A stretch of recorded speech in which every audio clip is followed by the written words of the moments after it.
చెప్పాను సార్. అప్పుడు ఇండిపెండెంట్గా ఉన్నాను సార్, పార్టీలో చేయలేదు సార్. పార్టీ ఆదేశాలు శిరసావహిస్తాను అని చెప్పాను. పార్టీ ఆదేశిస్తే ఏమైనా చేస్తాను. ఇప్పుడు ఆదేశిస్తే కూడా చేస్తారంటే పార్టీ ఆదేశిస్తూ ఏదో చేస్తా చెప్పాను. అన్ని అందుకు వస్తాయి సార్ అర్థాలు. రకరకాల ప్రశ్న వేయకండి. పార్టీ ఆదేశిస్తే ఏదైనా చేయడానికి సిద్ధం అండి.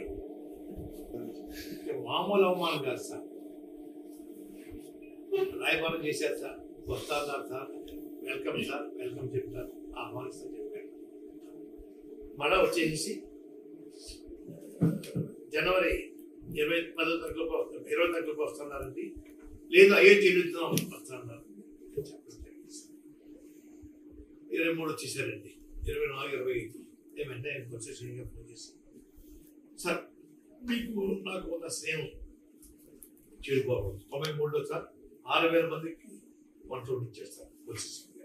నిన్న మొన్న స్నేహితులు కాదు సార్, నాకు ఆ సైకిల్ ర్యాలీకి 6,000 మంది పోయి వండించారు సార్.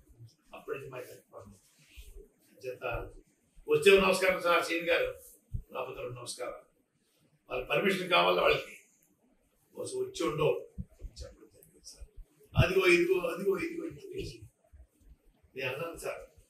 తర్వాత వాసు గారు ఆయన వచ్చారండి, కలుస్తాను. ఎందుకండి 70-80 సీట్లు పొడి చేయండి, ముఖ్యమంత్రి షేరింగ్ అడగండి, నేను శరీరం దాచుకోకుండా పనిచేస్తాను. 20 సీట్ల కోసం నన్ను ఎందుకు ఆహ్వానిస్తారు? ఎందుకంటే దేనికోసం సేవ చేయాలా? మీకు ముఖ్యమంత్రి ఎట్లా చెప్పండి. ఫస్ట్ మీకు ముఖ్యమంత్రి మీకు 2, 3 చంద్రబాబు నాయుడు గారు పంచుకుందాం, 70-80 సీట్లు తీసుకోండి అని ఆఫర్ చేసి ఉంటే అప్పుడు చెప్పండి సార్, చేస్తారు. ఇంకోటి కూడా చెప్పాను సార్ వాసు గారికి, అయ్యా వాసు గారు చంద్రబాబు నాయుడు గారు జైలుకి వెళ్ళిన తర్వాత వాళ్ళకి పూర్తిగా భూస్థాపితం అయిపోయింది. పవన్ కళ్యాణ్ గారు జైలుకి వెళ్ళి చూసి వచ్చిన తర్వాత బయటకు వచ్చి భరోసా ఇచ్చిన తర్వాత గ్రాఫ్ విపరీతంగా పెరిగిందండి. మీ వల్ల పెరిగింది గ్రాఫ్. చంద్రబాబు నాయుడు గారు ఏం చేయాలా? కళ్యాణ్ గారు జరిగిపోయింది, ఇద్దరు ఆఫర్ పొడి చేసుకుందాం, ముందు 2 తీసుకోండి, తర్వాత నా 3 ఇవ్వండి, అడిగి ఉండాలా వాసు గారు? అటువంటి మాట కూడా పొందడానికి మీకు ఎవరు లేకపోయింది. కానీ మీరన్నా అడగాలి కదా.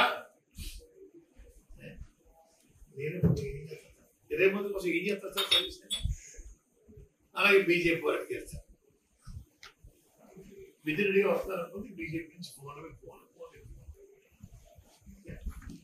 అన్నానండి.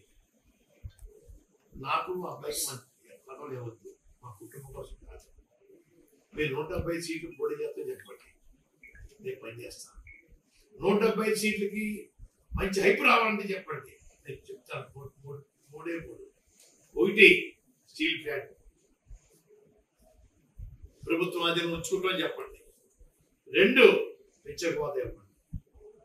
3 పోలవరం ప్రాజెక్ట్ కేంద్రం టేకప్ చేస్తాం అని చెప్పండి.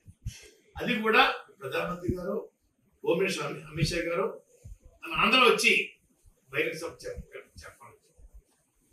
మీకు సర్వీస్ చేస్తాను.